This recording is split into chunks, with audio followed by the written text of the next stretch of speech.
Can it be said that souls incarnating in lower worlds have more options for experience, while those incarnating in higher worlds seem to have fewer opportunities because there might be fewer variations of experiences, or maybe Putin, the perception of these experiences is different? Not quite, probably, after all. I call it the path of knowledge. Well, it's the path of knowledge, the path of discovering something new. And this path of knowledge comes in two forms. The first form is the path of knowing harmony through disharmony, through dissonance. This is what I often talk about, like the song by the band Aria. Without going through the underworld, we cannot build the dawn. Something along those lines, we fall, and each time we fall, we understand better how to walk. The more often we fall, the better we understand what to do right. This is the path of knowing harmony through harmony. There is another path, the path of knowing harmony through harmony. An artist who paints, he already paints excellently, he paints beautifully. That is already harmony. But the more he paints harmony, the better he understands what else harmonious can be added to it, and further refine his skill. If we incarnate in not very high worlds, this is the path of knowing harmony. The path of knowing harmony through disharmony. But then, at a certain stage, any path of knowing harmony through disharmony always leads to the path of knowing harmony through harmony. So I would say, in higher worlds, in higher realms, well, you can do a lot of things. Experience is gained through longer lives.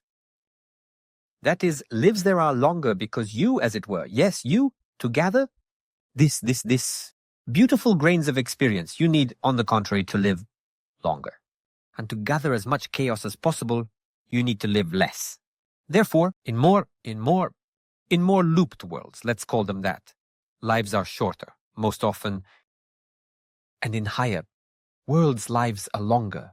And the increase in life expectancy, by the way, also indicates that it's changing.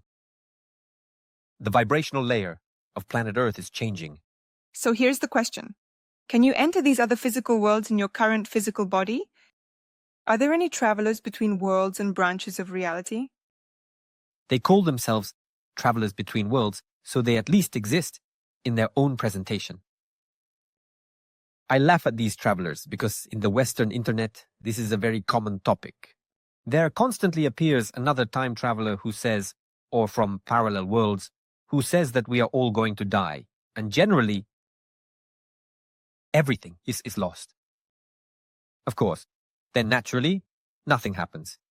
And after a couple of months, a new time traveler appears. So guys, look, let me explain. Traveling between worlds, as far as this is for myself, I understood it can be done in the body, but it's unrealistically difficult because, again, we are talking about the architects who guard all this and they won't just let you through. Well, I mean, yes, it's not simple. It's not like you just go through and that's it. It's like that, yes. Can you just take and walk into the red square through some of the most famous gates? Well, in theory you can, but you just take 2 steps and immediately you start. An armed security detail will approach. Certain portals, they exist. Sometimes spontaneous portals just appear. And then these rare cases occur where a person, just like that, they take and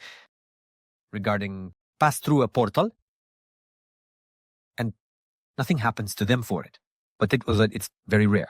And 90% of all these time travelers, not even 90, but 99%, it's, frankly speaking, some kind of, as they say hat. I see. Is it possible in more multidimensional spiritual worlds where the higher beings reside to see the form of our material layer of the universe from the perspective of the higher self? What is its form? And is there a difference with the dwelling place of certain species? In any case, it's possible because from the perspective of the higher self, you see everything, absolutely everything, all forms, including material forms, a little differently. How does it usually look? It's all very simple. You look out the window. Right, what do we have there? the usual city, the usual sky. With all these things, we have a certain perception purely mental, purely from the mind. And we already know where all this will lead us in our reasoning. That is, we know that this is a tram, it's moving, so we already have a certain definition of the world we see. I have an excellent practice simply looking from a higher perspective at familiar things. For example, at your own room. Even such an ordinary room and street naturally, and the whole world too, I will see differently. Anyone who approaches the surrounding world through higher transcendental layers sees it more divinely, and such love simply flows from within. He almost cries, so can you be in the higher? I just stand, look at the surrounding world, and simply cry because it is so beautiful. You just feel this layer, which your mind previously blocked from all sides. Right, left. And here you just feel it, you see it, and you feel so good. You experience this spiritual experience so deeply. This is, in the literal sense, a mystical, deep spiritual experience of living in the moment. Sometimes I wrote about this. In text, I write that just stepping out as your higher self and taking a walk in the forest. This can give much more. In terms of information, including non-verbal information, then a bunch of retreats, some smart books, esoteric and others, because this is your own retreat with the creator of everything. Nothing can replace a retreat with such a master. People who have had a near-death experience, who have somehow touched that world, they say that it is so good there and so there. Such bliss that they don't even want to come back here. That is, at that moment, they are touching their higher self. You could say, yes, of course, yes. And when you access your higher self, do you also feel that sense of all-encompassing love every time? Yes, always. That's the main sign. Of course, that's the main sign. I always feel love. I even feel love without accessing the higher self, because when you often years doing the same thing, and I'm like that, like the samurai who learns one move. A samurai can learn one move, but learn it well. He spends his whole life just learning one move, and that's it. And that move is enough to deal with a bunch of guys who know 1,000 moves but poorly. This love, in fact, is open to everything. This center here, I feel it always. Moreover, when I reach the higher state, again, there are several ways to approach it. You can start to feel this bliss, harmony in general, how the higher self is felt, right? It feels like bliss, harmony, very high energies and vibrations unfolding. Either from here, like a lotus flower, just right here, yes, or unfolding right here, like a funnel, simply upwards. Depending on where you open up, there will be a slightly different perception of the surrounding world through the higher self. If it's here, then it will be a completely global approach, meaning at a very high level. If it's here, then it's a bit more earthly, but still very good. There are such interesting questions here. Well, first of all, the question is, will there be a time of peace between Russia and Ukraine next year? It should. It should be in the middle of the year. It should. And here's a question specifically concerning me. Will it become the future, Belarus as a new region of Russia? I still see the future as global. But in the pure sense of global, that is, I see that overall, more and more unions and associations will emerge. Then, the blurring of boundaries between these unions and associations, it won't be that Belarus becomes part of Russia. It's just a kind of unified space. It's not like, there you go, you're now part of Russia. Borders are generally being removed, so it will seem like it's part of Russia. By the way, regarding this, is there a best branch of reality? Some kind of just... For example, in the context of one person, this branch of reality is the best for them. Is it possible, so to speak? Yes.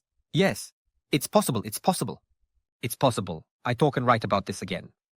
I call it the golden branch of reality, or the golden grove. So, poetically, if once again you imagine all the branches of reality, if you imagine this entire forest as a kind of unified organism, then somewhere it will have... There will be a golden grove. That is, It's the part of this forest that is most harmonious for a given individual in their specific life. And by the way, this golden grove has certain criteria. Well, for example, what kind? Look, just as I think, not always, probably, the ideal branch of reality, the best branch of reality, will be something purely joyful. Because, well, after all, if a person has chosen to go through some trials, and if these trials fall on this best branch of reality, they come to something, well, to that.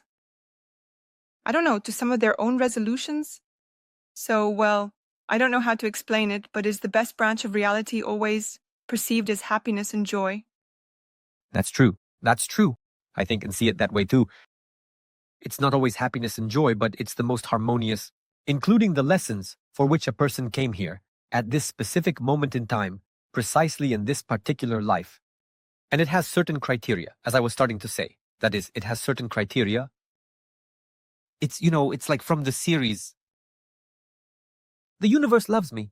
If a person lives and has this feeling that everything they plan, well, more or less, they don't dream about super yachts or, I don't know, golden toilets, right? And somehow everything always works out for them. And they always feel like everything just somehow happens. And they have this feeling, right, that the universe loves me. The universe somehow trusts me. This is on the level of events, as well as on the level of inner feeling. Usually a person who lives precisely on the golden branch of reality has everything calm. They know for sure that in all their affairs, in all their plans, they are completely in their place. Sometimes I feel like I'm currently experiencing the best era of reality because right now is a period where it seems like there's not much reason for joy, maybe some not entirely pleasant moments and states, but internally I feel like everything is as it should be. Not better, not worse, just like this. It's as if everything is happening correctly for me, even if it doesn't bring positive emotions. It's an interesting question. Is the magic used in the fantasy world of Harry Potter possible in our reality? Or does it exist only in other worlds? And by the way, there was also a question, I just remember it, asking about all these worlds from different games like Harry Potter and others. Some worlds, do they all really exist? And the people who write these works, do they get information from there? Or do they invent it all from scratch? I'm a fan of Harry Potter too, actually. I grew up with Harry Potter. It was really, really, so to speak, mainstream for us. No, I mean, it's not exactly the world of Harry Potter from where she took it. No, that is, usually, stories of this kind come as certain images. I'm just speaking as someone who has also written a book. An image comes a certain state, and then you naturally develop it further with your mind. But the initial impulse really comes from there. If it's a charged work, that is, if it's not purely from the mind, but you can see it. A work that is purely from the mind is full of cliches. Like Vasya loves Masha, but Masha loves Petya, and in the end, Vasya and Petya fight. So you don't really need any esoteric revelations to come up with plots like these. But if you are truly writing something charged, then it's a certain layer that comes from there, from higher, as it were. Yes, from higher worlds. In terms of Harry Potter, there is a very strong ancient egregore. British, even with a touch of some Atlantic roots, as if to the homeland. Yes, to the homeland of this part. Because the same Anglo-Saxons, they absolutely clearly take their roots from Atlantis. It's quite evident. All this British folklore about trolls, witches, various potions and so on, it all comes from there. It's about various cauldrons, brooms, and so forth. That's where it's from. It came from the egregore and from a certain layer of reality, but not exactly one-to-one, of course. No, something similar. Something is there somewhere. Yes, definitely. And on a certain branch of reality, it's there 1,000%, but it's not exactly one-to-one, of course. And it's precisely an adaptation of what has come to you. I'll say more. If a writer adapts at least takes about 30% of the original charge and adds 70% of their own, it will already be an absolutely brilliant work. Here's a question. Do elves exist like those elves from The Lord of the Rings? The Lord of the Rings was clearly taken from a certain branch of reality that's absolutely certain, absolutely. Tolkien was very cool, truly a wizard. He had a very good, subtle sense of many things. There's such a strong charge there that it still resonates, it really resonates. And not just in books. It resonates in music. They make movies about it. In general, they make series about it. It's really like that. That charge, it's very powerful. It initially just came through very powerfully. It really captured certain layers. I suppose it captured, again, exactly about 20-30% from a certain type of reality, meaning it really saw this layer, this stratum, and again, there's the Atlantic layer, the very same one. It's resonating everywhere. In fact, this Atlantic layer is resonating. It took a little from the current branches of reality, from the higher ones, mixed it all together, naturally added his own touch, added a bit of politics, added this and that. And in the end, we got The Lord of the Rings, by the way, a very powerful work. I read it back in the day. By the way, in childhood, The Lord of the Rings along with Harry Potter were my two favorite franchises. Cinematic ones and Star Wars. Those three, yes, The Lord of the Rings, Harry Potter, and Star Wars. And here's a question. Do they travel to our world, and is the reincarnation of a human soul possible in their world and among their people? Listen, I've seen a few people who said that in their past life they were in elves. Well, in elven worlds. And in my opinion, they're not lying. They're not lying because they actually have a really strong code, a strong charge. Specifically, an original charge from early childhood. So I think, or rather, I don't think, I actually feel that yes, it could be.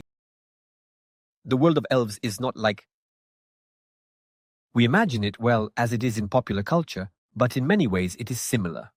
By the way, Ernst Mudashoff wrote a book, I haven't gotten to it yet, about elves.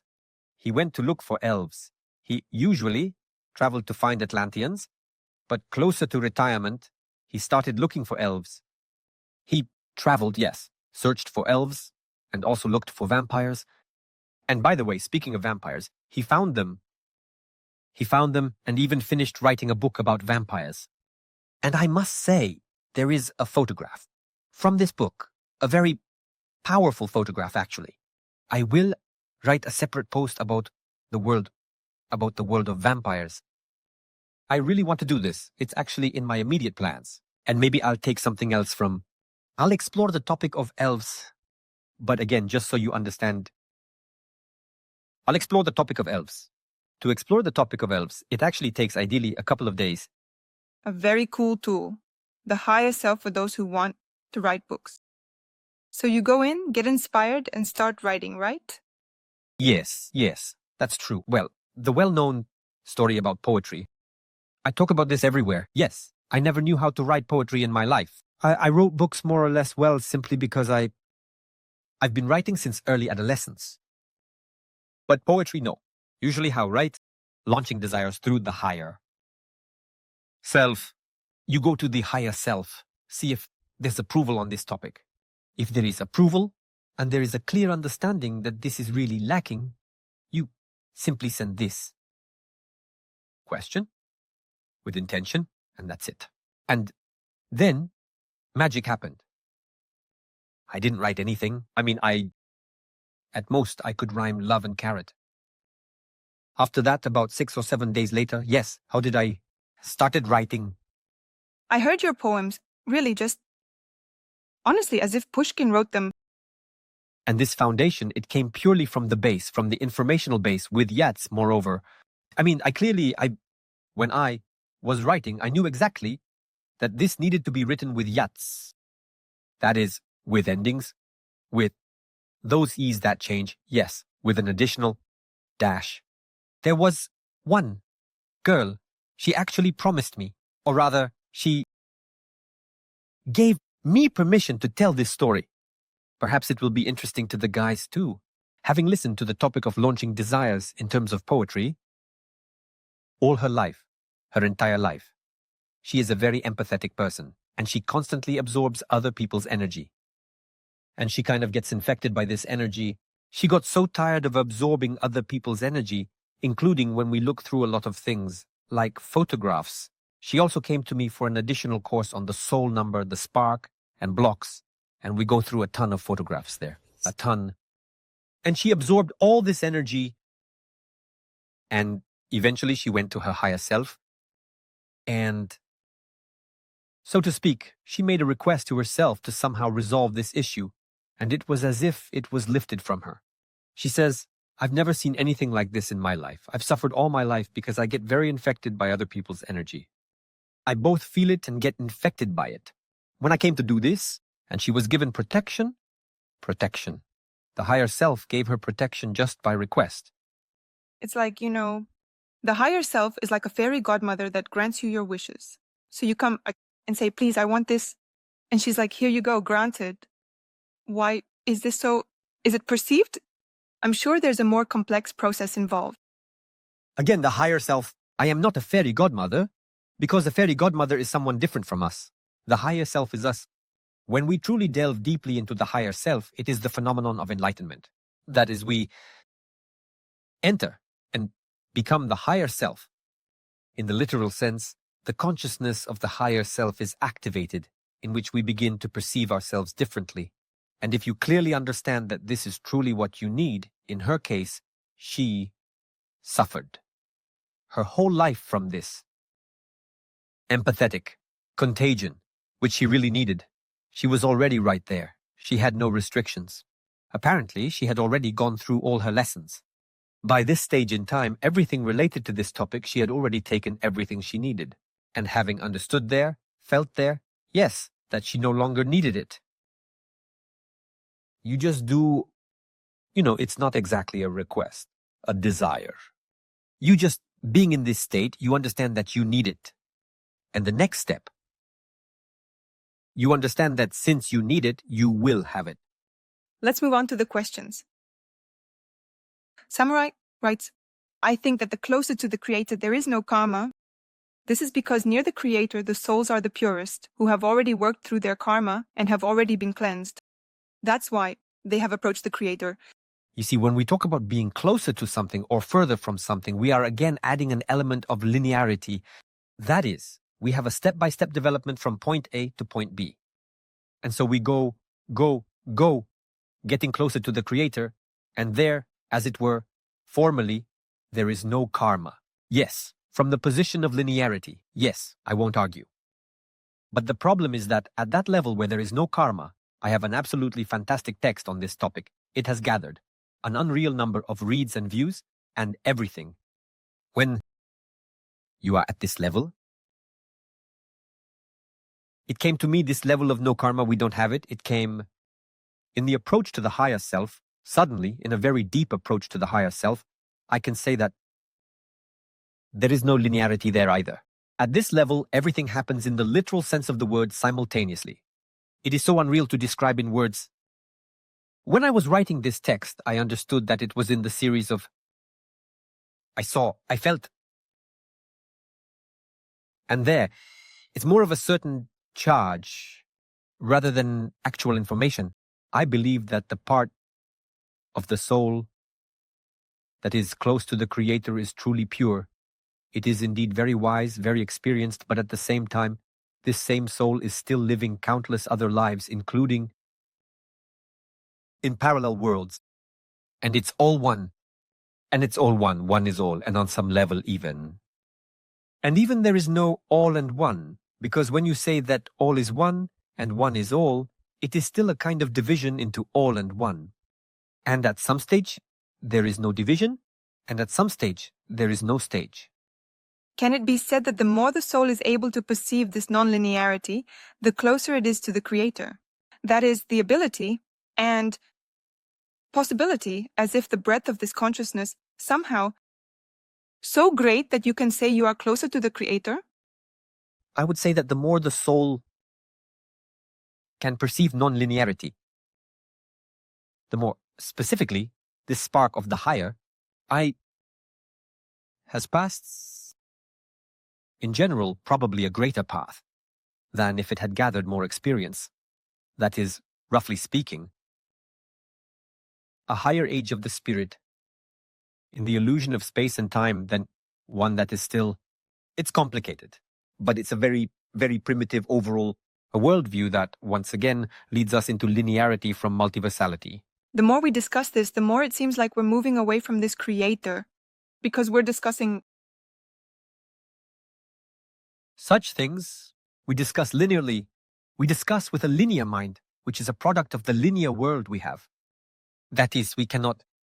For us, it's extremely strange to hear that there is no difference between the past and the future, or that there is no distance between Moscow and St. Petersburg. What is a mystical transcendental experience? It's a departure from linearity. You step out of linearity, and there you experience something that doesn't seem to belong to this world. And coming back here, you then try to write a book.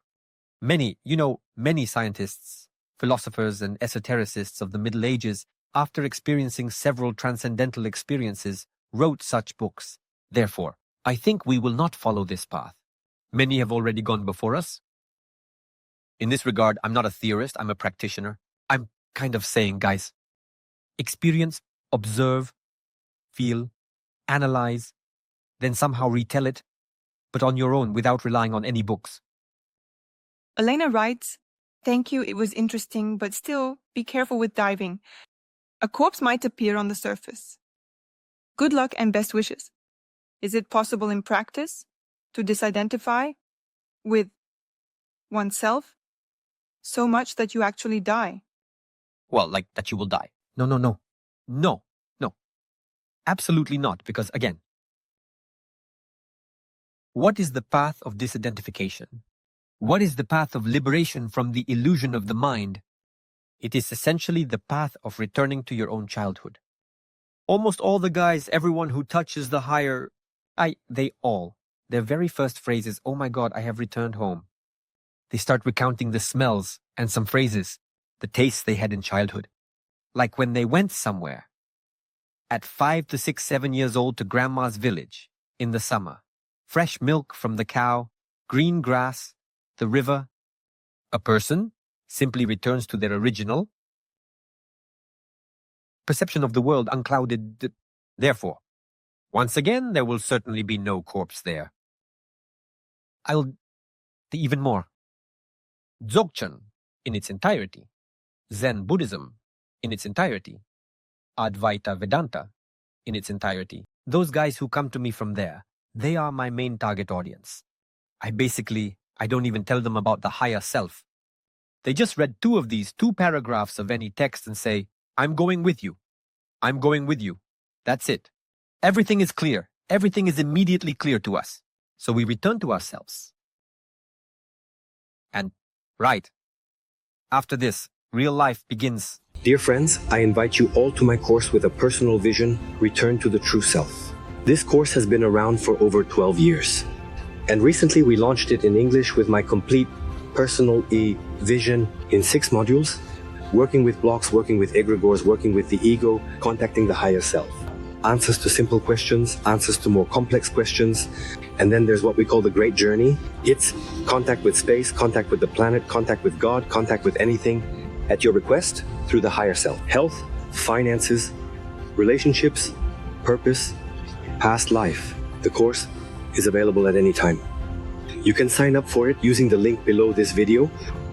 Come on over, I'll be waiting for you.